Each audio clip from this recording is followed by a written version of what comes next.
Hey, what's going on, guys? Bob Mentality here. I just want to bring a quick video to you today, just kind of discussing what I've been doing this month on AMD. One of my accounts here, it's more of a conservative strategy. I'm just aiming to make a little bit of money here and there over a long period of time that'll add up. And the strategy I use for that is selling puts. So this is for you guys who are new to options or don't know too much about it and want to get started without doing something too risky like outright longing the calls or puts. The statistically high probability of success is on the writing side, which is selling options. So you're selling the calls or selling the puts. So today I'm going to specifically focus on explain to you one of the strategies I've been using on AMD, which is selling puts. So let me go ahead and jump into that. And just kind of to break it down, if you're not sure exactly what that means, essentially what you're doing is you're choosing a specific price and you're selling their obligation to someone else. So you're selling someone else the obligation for you to buy their shares of AMD at the price that you decide. So how does that help them? Let's say they bought a bunch of AMD at $30 because they're dumb, and they bought at the top of one of these wicks here, like 29, and they want to make sure they don't lose more than $1 a share. So what they're going to do is look to buy a $28 put. So that limits their risk, because what that means is they can just sell their shares of you at $28, right? As long as they have that options contract. So they're looking to buy puts to mitigate their risk, and you're selling them because you think it's unlikely AMD would drop below a certain price by the expiration date, right? So you have the statistical advantage and the advantage of looking for the most unlikely scenario and then selling that obligation. Now, of course, the higher unlikely, the higher the chance it's not going to happen, the cheaper the option is going to be. So there's a medium there you do have to find. But what I'll jump in today and kind of show you is my approach to it. So the first thing is when you're selling puts, again, remember like I said earlier, you want to sell the most unlikely scenario.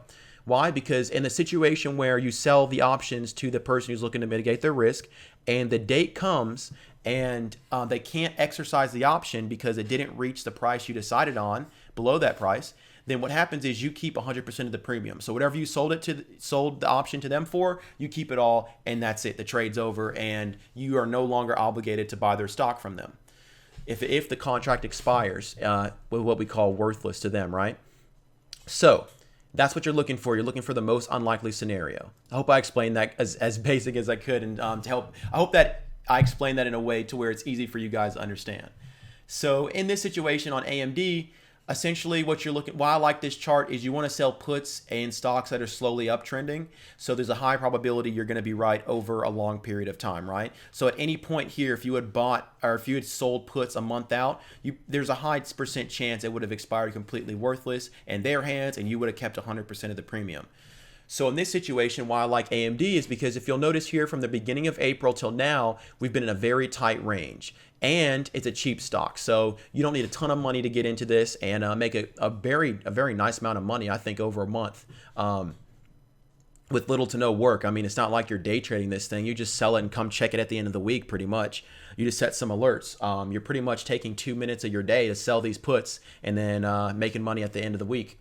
So why do I like this? Big picture, uptrend. Over the big picture of the past 2 months, over the past year, or really this whole year, we've been of 2019, we've been uptrending, and recently since April we've been in a strong channel. The channel, I'll go ahead and draw it out for you.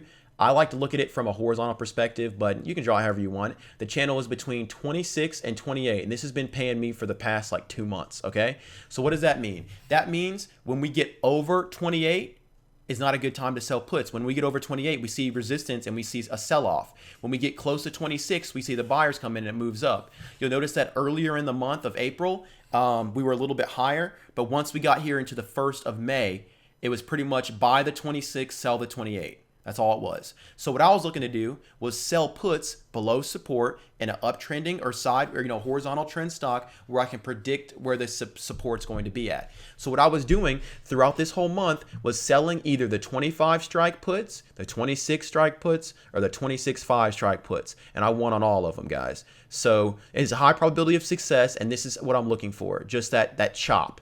And that consistent support and consistent resistance, and guys, it's just printing money basically. So let me jump into my specific trades and show you guys what I did. So this is just selling puts on AMD this month. So on the 7th, right, what I did is I had the 26 strike. I had 4 of them.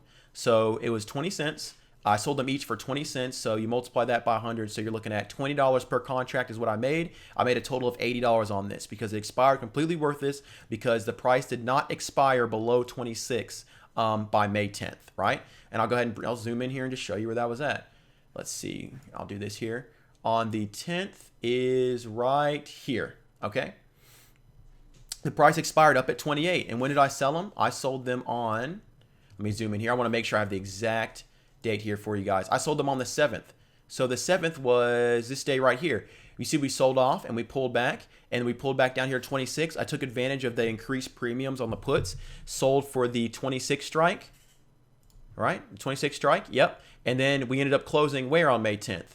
On the 10th, we were all the way up here, 28. So now what I'm going to do, I'm going to wait for it to come back to 26, and that's exactly what I did. I waited for it to come back towards 26.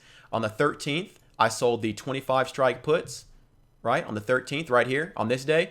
I didn't sell up here, guys. I waited till it came back to 26, and I sold the 25 strike puts. So I'm way down there, guys. I'm not on this red line. So in case we break it, I gave myself room. We didn't even break it. We came right back up, guys. So those expired out of the money too. So I made 110 bucks on these because I sold them for 22 cents each, not 20 cents each, and I had an extra contract in there. So 110 bucks on those, no problem.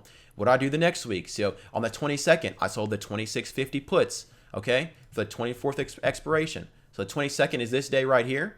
I sold the 26.50s, which are right here. Now you'll see this day, I got a little ahead of myself. I didn't wait for the pullback. So what happened is that next day, we actually dropped a little bit below my strike. But what happened? We capped right back up and held, right? Now what's really interesting is these expired on the 24th. And that was this day right here. And I'll zoom in and you'll see here, this is the 26.50. We actually dropped right below that into the close, guys. So I did get assigned on these. Oh no, right? I got assigned on these, and we closed at 26.44. So I was 6 cents away from getting the full premium. Doesn't matter to me. That's fine. I got assigned at 26.50. And what happened then? We found support at the 26 like we always do. Let me zoom out here for you. We found support on the 26.50 down here, or the 26 like we always do, gapped up massive. I ended up selling my shares pre-market. I didn't even hold for this move, man, because we gapped up above the 27. I was like, I'll take it. So what ended up happening was I was able to collect $80 from selling 4 of these at 20 cents each. And then because we gapped up, I took them off pre-market for an extra 292 bucks. So in order to take these trades, you would have need to have, you know, on the 26.50 strike and the 26 strike, you would need to have around like 10 to 12 grand in your account. Like that account grew by 4%, 4.5% this month, which definitely beats most dividends over a year, right? And also leaving your money in a savings account. So you can see from this strategy, it's if you find a good stock, you know, with good premiums, it's pretty dang low risk. You know, as low risk as it gets, because even when I got assigned, I sold on support. So we gapped up and just ripped the next day. Even if we had gapped down a little bit or we had opened up here, I still would have been around break even, because the money you pocket from selling this premium, this money right here that you get, that drops your average in the actual stock when you get assigned. So my average would have been there at 26.30. So something to keep in mind. But you can see, yeah, it's a win-win. Almost win, right? I kept the premium, but then win big because we gapped up and I sold on support. So it's a high probability and a high rate of success. See here over the month, you know, it's $562, which a lot of people would say, well, you know, you used $12,000 to make 500 bucks, which is only 4.4%. That's not great at all. But for someone who's looking to get into trading, right? This right here could take care of your grocery bill for the month. This can take care of your mortgage for the month in some place, depending on where you live. This can take care of, you know, half your rent, your whole rent. This can take care of your auto loan payment, right? You can throw this in savings, and then next month you're not trading with, you know, 12.5, you're trading with 13,000. You can sell even more of these, right? So this is how you build your account over time with a high probability rate of success. And yeah, that's pretty much all I had really to say on this, guys. I just wanted to kind of show you what I was looking at. I'm looking for a channel. I'm looking for that slow ascending price action. I'm looking for for strong support to sell beneath, not at support. You know, if I can sell beneath, that's what I'll do. But if you have to sell at support, yeah, that's fine, because likely you'll get assigned if it drops below it, and then you'll get a bounce, right, on a nice stock. And this is what you do. So These are some of the trades that I took, or all the trades that I took this month as far as put wise goes on AMD. And one thing too is today, if I wouldn't have sold my shares that I got assigned, those 400 shares, and I would have held, I didn't sell right here. If I would have held them all the way up here, guys, I would have made a ton of money. A ton of money on that, but it's whatever, guys. This is more of a conservative strategy. So I hope this helped. I hope I didn't ramble too much here. I just wanted to kind of show you the magic of AMD. So as long as this channel continues, I'm going to keep riding it, guys, every single week. No problem. But I'm going to go ahead and get out of here, guys. Continue to stay focused and learn to develop that bot mentality, which is the trading mentality, to eliminate your emotions and trade like a machine, guys. I'm going to go ahead and bounce. Deuces.